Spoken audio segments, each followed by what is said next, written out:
Hello students, welcome to my channel. इस video में हम करेंगे एनसीईआरटी एक्सरसाइज से क्वेश्चन नंबर 6.3। आइए स्टेटमेंट रीड करते हैं। A long solenoid with 15 turns per centimetre has a small loop of area 2 centimetre square placed inside the solenoid normal to its axis. If the current carried by the solenoid changes steadily from 2 ampere to 4 ampere in 0.1 second, what is the induced EMF in the loop while the current is changing? देखिए students, इस question में एक long solenoid दिया गया है जिसकी length हमें given नहीं है। लॉन्ग सोलेनॉइड बोल दिया गया है, लेकिन इसमें जो टर्न डेंसिटी है वो गिवन है, number of turns per unit length. जैसा कि आप यहाँ पे इस वर्ड से समझ रहे हैं, turns per centimetre. In every 1 centimetre it is having 15 turns. तो सोलेनॉइड में टर्न डेंसिटी है ये। इसके अंदर एक स्मॉल लूप जिसका स्प्रेड है 2 सेंटीमीटर स्क्वायर। इसका शेप क्या है वो हमें गिवन नहीं है और वो मैटर भी नहीं करता। एरिया कितना दिया गया है? 2 सेंटीमीटर स्क्वायर। तो एक स्मॉल लूप है जिसका एरिया 2 सेंटीमीटर स्क्वायर है, उसको प्लेस किया गया है सोलेनॉइड के अंदर। और कैसे? Normal to its axis. Solenoid की जो भी एक्सिस है उसके नॉर्मली इसको प्लेस किया गया है, इस लूप को। ठीक है। अब आगे ये कहा जा रहा है कि सोलेनॉइड में करंट चेंज होती है 2 एम्पियर से 4 एम्पियर 0.1 सेकेंड में। तो बताइए कि ईएमएफ कितना इंड्यूस होगा लूप के अंदर जब ये करंट चेंज हो रही होगी। ठीक है, तो इसको पहले विजुअलाइज करते हैं क्या हमें गिवन है। तो देखिए, ये एक सोलेनॉइड जो मैंने बनाई, इस सोलेनॉइड में ये करंट फ्लो कर रही है और इस करंट के कारण मैग्नेटिक फील्ड बनेगा। ये हमें पता है कि सोलेनॉइड में मैग्नेटिक फील्ड की डायरेक्शन राइट हैंड रूल से आप निकाल सकते हो। तो मैंने ये डायरेक्शन शो की है, तो ये मैग्नेटिक फील्ड होगा। आप यहां से देख रहे हैं, है ना? तो ये डायरेक्शन ऑफ करंट है, तो ये मैग्नेटिक फील्ड की डायरेक्शन होगी। तो ये मैंने मेंशन किया बी इनसाइड द सोलेनॉइड। इसकी वैल्यू कितनी होती है? μ0 Ni। ये हमने कैलकुलेट किया हुआ है थ्योरी में। इसमें μ0 तो कांस्टेंट है, एन टर्न डेंसिटी है, ठीक है, और I current flowing through the solenoid है। ठीक है।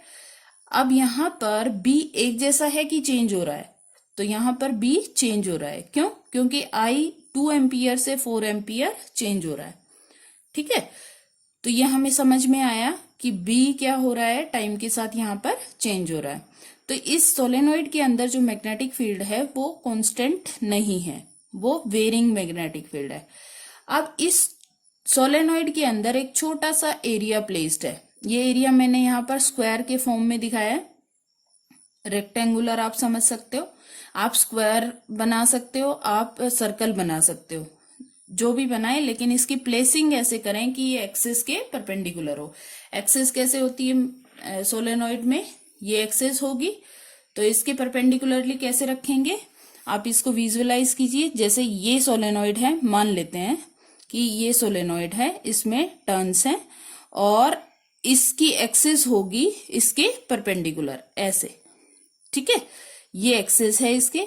तो इस एक्सिस के परपेंडिकुलर कैसे प्लेस करेंगे? अंदर लूप को। तो अंदर लूप को हम इस एक्सिस के परपेंडिकुलर इस तरीके से प्लेस करेंगे, ऐसे। ठीक है, तो ये मैंने इस तरीके से प्लेस किया हुआ है, इसलिए थोड़ा इस तरीके से ड्राइंग की गई है। इसको अगर आप सामने से करोगे तो ऐसा प्लेसिंग मानी जाएगी। ठीक है, तो एक्सिस के परपेंडिकुलर मैं कैसे दिखा रही हूं? ऐसे। क्लियर? आई होप ये चीज आपको क्लियर हो गई है। तो इस तरीके से इसकी प्लेसिंग। तो इसका एरिया वेक्टर किस तरफ होगा? एरिया वेक्टर या तो इस तरफ होगा या तो इस तरफ होगा। हम अपनी कन्वीनियंस के लिए इसका एरिया इस तरफ ले रहे हैं, सो दैट हमें कैलकुलेशन में प्रॉब्लम ना हो। आप एरिया वेक्टर इस तरफ भी ले सकते हैं, जिससे थीटा 180 हो जाएगा, कोई प्रॉब्लम नहीं है। आपको मैग्नीट्यूड कैलकुलेट करनी है ईएमएफ की। ठीक है, बस साइन का चेंज आएगा अगर आप इसका एरिया ऑपोजिट दिखाते हैं। ठीक, तो ईएमएफ इंड्यूस्ड कैसे निकाला जाता है? फेराडेज के लॉ से, सेकंड लॉ से हमें पता लगा था कि किसी भी कॉइल के अक्रॉस अगर हमें ईएमएफ इंड्यूस निकालना है तो हम निकाल सकते हैं rate of change of magnetic flux link through the coil से हम निकाल सकते हैं। ठीक है, तो minus d phi upon D t, ऐसे हम इसको कैलकुलेट कर सकते हैं। फाई क्या है? Magnetic flux. मैग्नेटिक फ्लक्स किसके साथ? इस लूप के साथ। इस लूप के साथ अगर मैग्नेटिक फ्लक्स जो लिंक हो रहा है वो अगर चेंज होता है तो इसके अक्रॉस ईएमएफ हमें मिलेगा। ठीक है, तो मैग्नेटिक फ्लक्स चेंज होने के क्या कारण होते हैं? मैग्नेटिक फ्लक्स का फॉर्मूला होता है बी डॉट ए। ठीक है, कॉइल जिस मैग्नेटिक फील्ड में प्लेस्ड है और कॉइल का जो एरिया है और उन दोनों के बीच में जो एंगल है वो भी मैटर करता है। तो magnetic flux through the coil क्या होगा? B A cos theta. ठीक है, तो या तो बी चेंज हो जाए तो भी फ्लक्स चेंज हो जाएगा। क्यों चेंज होना चाहिए फ्लक्स? क्योंकि ईएमएफ इंड्यूस्ड की कंडीशन ही यही है, ये केवल तब इंड्यूस होगा जब मैग्नेटिक फ्लक्स चेंज होगा। तो चेंज होने के कारण क्या है? या तो बी चेंज हो जाए, या ए चेंज हो जाए, या थीटा चेंज हो जाए। तो आपने ये तीनों सिचुएशन थ्योरी में पढ़ी है।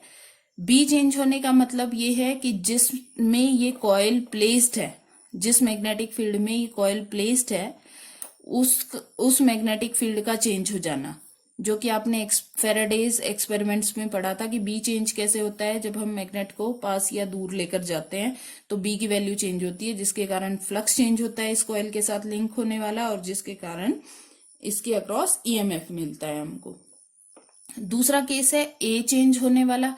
ए कैसे चेंज हुआ था? जब हमने मोशनल ईएमएफ का टॉपिक किया था उसमें हमने देखा था कि ये स्प्रेड था, इसमें हमने एक साइड को स्लाइडिंग बना दिया था।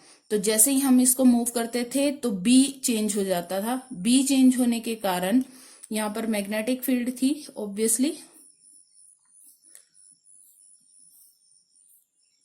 इस मैग्नेटिक फील्ड में मैग्नेटिक फील्ड की स्ट्रेंथ तो बी ही रहती है, लेकिन क्या चेंज हो जाता है? ये लेंथ चेंज हो जाती थी। तो बी चेंज होने के कारण, स्मॉल बी, कंफ्यूज नहीं होना है, सपोज ये डब्ल्यू है विड्थ, ठीक है, तो डब्ल्यू चेंज होने के कारण यहां पर ईएमएफ इंड्यूस हुआ था, जिसका फॉर्मूला आपने कैलकुलेट किया हुआ है मोशनल ईएमएफ में। तीसरा केस एसी जनरेटर जो हमने किया था, उसमें हमने क्या किया था कि एक कॉइल थी, उसको मैग्नेटिक फील्ड में एक्सटर्नल मैग्नेटिक फील्ड हमने बनाया और उसके अंदर उसको रोटेट कर दिया। रोटेट करने से क्या चेंज होता है? थीटा। ठीक है, तो तीनों केसेस क्लियर हो गए कि बी चेंज हो सकता है ऐसे, ए चेंज हो सकता है ऐसे, और थीटा चेंज हो सकता है अगर कॉइल को आप रोटेट कर दें। तो देखिए यहां पर ये जो लूप है, इस लूप का एरिया चेंज हो रहा है क्या? क्या इसकी प्लेसिंग चेंज हो रही है? तो हम कह रहे हैं नहीं, इसकी प्लेसिंग चेंज नहीं हो रही, इसको घुमाया नहीं जा रहा है, तो थीटा चेंज नहीं हो रहा। तो इनिशियली जो आप थीटा लेंगे दैट विल रिमेन सेम। ए के बारे में बात करें तो क्या इसकी कोई साइड बड़ी या छोटी हो रही है? नहीं, तो हम कहेंगे एरिया भी चेंज नहीं हो रहा। तीसरा केस लेते हैं, जिस मैग्नेटिक फील्ड में ये लूप प्लेस्ड है वो मैग्नेटिक फील्ड है बी। बी किसने बनाया? सोलेनोइड ने। सोलेनोइड क्या के अंदर बी बनता है mu not N I. I change हो रहा है तो बी चेंज हो रहा है। ठीक है, तो इस वजह से बी चेंज होने वाली कंडीशन है ये।